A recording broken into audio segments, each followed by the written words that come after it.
প্রথমে মিউজিকটার কথা বলি। এই মিউজিকটা আমার খুবই পছন্দের। আজ ঈদের দ্বিতীয় দিন।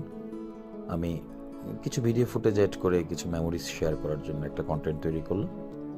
সো এই মিউজিকটা আমার যেহেতু খুব বেশি পছন্দের, আমি ব্যাকগ্রাউন্ড মিউজিক হিসেবে এটাই ব্যবহার করলাম। সো আমরা ঈদের দিন একটু বের হয়েছিলাম ভানুগাছ যাব বলে। চা বাগানের পাশ দিয়ে গাড়ি নিয়ে যাচ্ছিলাম।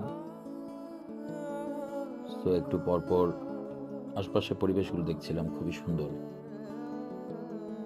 সবসময় চা বাগানে থাকতে থাকতে আসলে একই সিনারিও দেখতে দেখতে একটা কমন সিনারিও হয়ে যায়, কিছুটা একঘেয়েমি চলে আসে। তো যাচ্ছি ভানুগাছ বাড়িতে একটু ঘুরে আসবো, তাই চারিদিকে যেখানেই তাকাচ্ছিলাম খুব বেশি সবুজ সবুজ সবুজ। নতুন কচি পাতা এসেছে, চা বাগানের সেকশনগুলো যেন প্রাণ ফিরে পেয়েছে। সামনে মামনির সাথে বসে আছে স্বাধীন, পরিবেশ খুবই সুন্দর।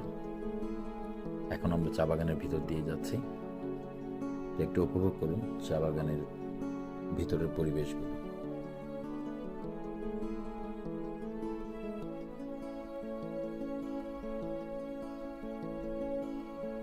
মামনি শুধু আদর করছিল স্বাধীনকে একটু পরপর।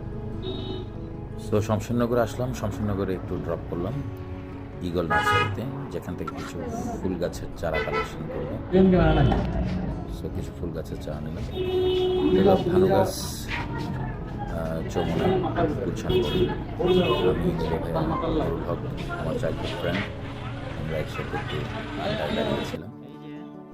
সো নুরুল হকের মোটরসাইকেলে করে আমরা একটু মাধবপুর রোডের দিকে যাচ্ছি ঘুরতে। সেই আগেকার ঈদ আনন্দ খুব একটা এখন আর নেই, এখনকার আনন্দের ব্যাপারটা খুবই সীমিত। তো এই যে দেখা যাচ্ছে আমি নীল ভাইয়া কক্সবাজার থাকে, আর আমি তো আছি, হাতে নুরুল হক বিজিবিতে চাকরি করে।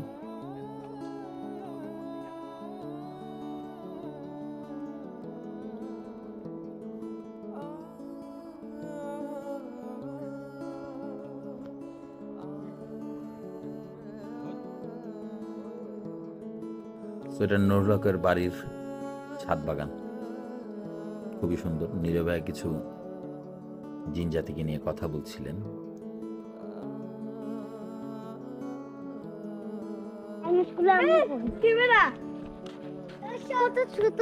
এত ছোট না মাতাজ মামনি।